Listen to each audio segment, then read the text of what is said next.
జంతికలు, మురుకులు లేదా సేగులు ఎలా అయినా పిలవచ్చు, కానీ మంచి టీ టైం స్నాక్స్. ఇందులో చాలా రకాలు ఉంటాయి, చాలా రకాలుగా చేసుకుంటారు. నేను ఇవాళ ఒక రకం చాలా సింపుల్గా ఈజీగా చేసేసుకునేవి చూపిస్తాను. పండుగ దగ్గరకు వస్తోంది, సంక్రాంతి పండుగ. సంక్రాంతి పండుగకి ఇలాంటివి అందరిళ్లలో, తెలుగు వాళ్ళ ఇళ్లలో ఖచ్చితంగా ఉంటాయి. ఇలాంటివి చేసుకోవడం అనేది నాలాంటి వాళ్ళకి చిన్న ఇమోషన్, సరదాగా బాగుంటుంది. ఈ మురుకులు లేదా జంతికలు ఎలా చేయాలో చూద్దామండి. హాయ్ ఫ్రెండ్స్, ఈజీ వెజ్ రెసిపీస్కి తిరిగి స్వాగతం.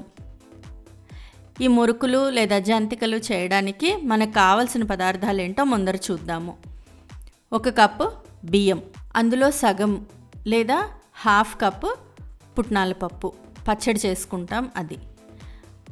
పుట్నాల పప్పులో సగము లేదా పావు కప్పు సగ్గు బియ్యము.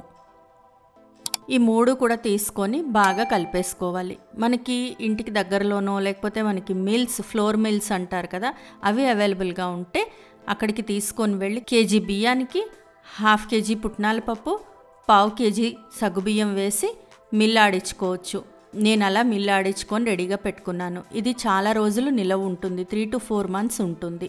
మనకు కావాల్సిన మేర పిండి యూస్ చేసుకొని జంతికలు చేసి పక్కన పెట్టుకోవచ్చు. మిగిలిన పిండిని స్టోర్ చేసి నిల్వ ఉంచుకోవచ్చు. నేను ఈ కప్తో 1 కప్ మెజర్మెంట్ తీసుకున్నాను. 1 కప్ ఈ ఫ్లోర్ తీసుకున్నాను. 1 టేబుల్ స్పూన్ నువ్వుల పప్పు, 1 టీ స్పూన్ కారము, రుచికి సరిపడా ఉప్పు, 1 టీ స్పూన్ అజ్వైన్, అదే ఓమా అంటారు, నూనె, వేయించడానికి, జంతికలు వేయించుకోవడానికి నూనె. సరే, పిండి కలపడం చూద్దాం. ముందరగా ఈ పిండి అంతా వేసుకొని దీనిలో నువ్వులు, వాము, ఉప్పు, కారము. కారంగా కావాలి అండ్ కొంచెం బ్రౌనిష్గా కావాలంటే కారం ఎక్కువ వేసుకోవచ్చు. వేసుకొని కలిపేసుకోవాలి. బాగా కలిపేసి నీళ్లు వేసి కలుపుకోవాలి. చపాతీ పిండిలాగా కొంచెం గట్టిగానే కలుపుకోవాలండి. కొద్ది కొద్దిగా నీళ్లు వేసుకుంటూ కలుపుకోవాలి. వేడి నూనె అంటే కాగిన నూనె లేదా కరిగిన వెన్న వేసి కూడా కలుపుకుంటారు. అవి లేకపోయినా మామూలుగా ఉట్టి నీళ్లతో కూడా కలిపేసి చేసుకోవచ్చండి. ఇలా గట్టిగా కొంచెం మర్దన చేసుకుంటూ కలుపుకోవాలి. ఇలా బాగా కలిపేసుకున్న తర్వాత దీని మీద ఒక తడిగుడ్డ వేసేసి ఉంచేసుకోవాలి. ఈ జంతికలు చేసుకోవడానికి జంతికలు గొట్టాలు దొరుకుతాయి. జంతిక గొట్టాలు లేదా మురుకు మేకర్ అంటారు. ఆన్లైన్లో దొరుకుతాయి, లేదా మనకి ఇళ్ళకి దగ్గరలో ఉండే స్టీల్ సామాన్లు అవి అమ్మే షాపుల్లో కూడా దొరుకుతాయి.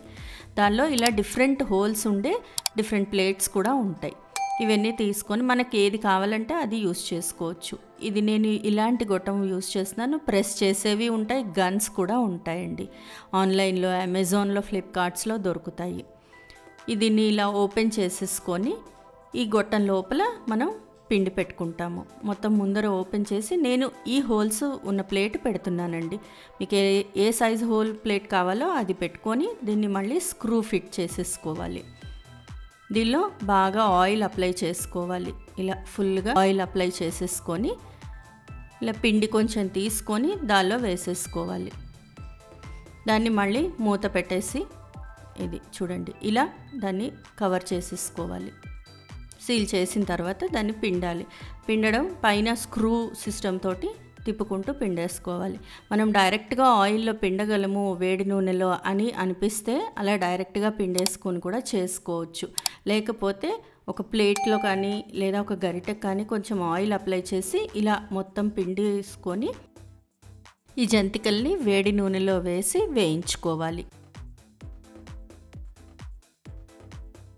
ఈ జంతికలు వేయించుకోవడానికి స్టవ్ మీద బాణలి పెట్టి నూనె పోసి బాగా వేడెక్కనివ్వాలి.